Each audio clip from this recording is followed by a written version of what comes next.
So, ayan no, good day. Welcome back sa channel natin. And if you're new, please do like and subscribe, hit the notification bell para updated tayo every time na may bago tayong upload. So, yeah, remote task pag-usapan natin ulit.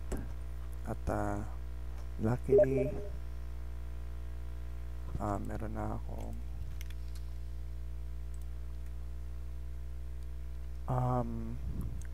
open na yung LiDAR natin na project and pwede na natin siyang i-take yung course. So, meron akong 0 out of 1. So, marami to. Daming ano to, ayan o. Mayroong car, truck, bus, motorcycle, etc.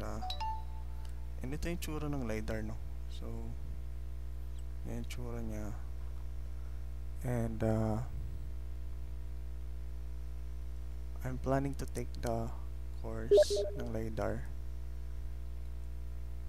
Then, check nyo muna yung computer nyo if it meets the requirement ng LiDAR kasi mabigat. Malag kasi itong LiDAR na to. And, itong LiDAR is commonly used sa mga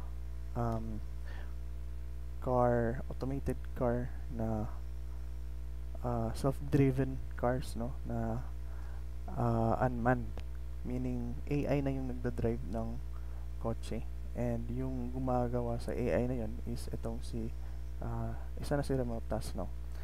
So ang ano kasi is confidential yung mga project nito, pero I think yung itong training pwede siguro ipakita to, pero yung personal na project na ibibigay sa'yo hindi mo pwede ipakita yon. Pero itong training yan, ito na yung ini-expect mong work sa loob ng LiDAR.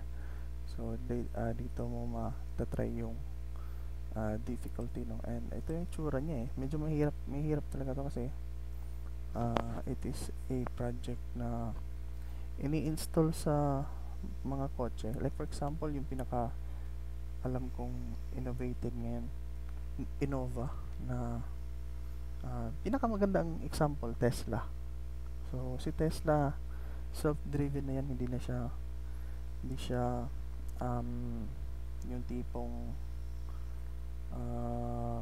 kailangan ng driver, no. Yung driver nga sa Tesla ng mga kotse,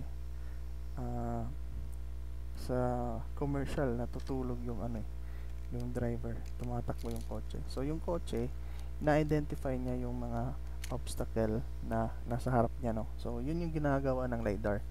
So yung AI na yun is yung AI na installed doon is galing sa LiDAR project. So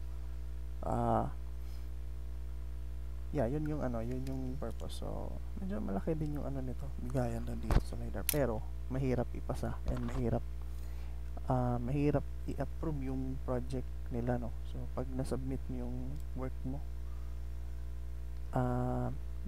i-filter pa nila yan, and dasal ka na ma-approve yung trabaho mo para mamayaran ka, no. And it's directed to your PayPal account. So kung luckily may LiDAR na tayong na-receive na training course, so ito yung sinasabi ko sa inyo na kailangan yung silipin yung training nyo sa kumbaga mag-training lang kayo ng training sa remote task, kasi pag na-unlock nyo na yung ito, kagaya nito LiDAR, na-unlock nyo na yung LiDAR, ito yung parang ito yung pinakamalaking dito eh sa remote task. So yung dati mga annotation, yung medyo maliit yung doon, tamang tamang load, parang pang load lang, no? Pero dito sa LiDAR, ito medyo malaking nito. Pero kailangan mong kailangan pulido yung work dito sa LiDAR. Dapat walang mali bago mo siya submit.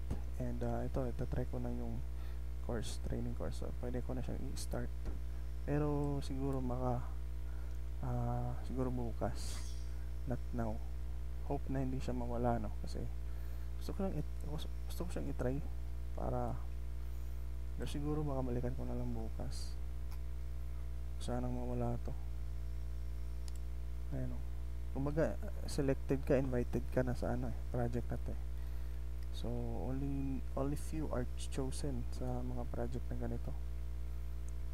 So pabilisan ng work to, kasi pag natapos na yung project, mawawala na to sa post, and antay ka ulit ng ng next na lalabas sa project. So abang-abang lang, kumbaga siya, part-time, pero malaki yung nito eh, LiDAR eh. So depende na sa inyo kung ano yung trip nyo. So syempre malaki yung bigay, mahirap yung trabaho. So depende na yan. So dito yan, welcome to the introduction to Pandalong sequence course. So you will see images of street and roads. You will draw cuboids around the object. So ito yung i-cube nyo or i-identify nyo, yung car, truck, bus, motorcycle, bicycle, animal, other vehicle, emergency vehicle, no label zone, traffic light, pati nga yung mga nasa gilid lang, traffic light means construction material or element, pati trash can dinidetect nyo, and other static obstacle. So you will also add action attributes for bicycles and motorcycle. This is a great project because the project pays highly for high quality. So yan, naka-state na dito, no? And the project gives you experience in radar and LiDAR data, a skill you can use in a future project. So abang-abang lang daw dito talaga. So yeah, siguro bukas ko na i-take to.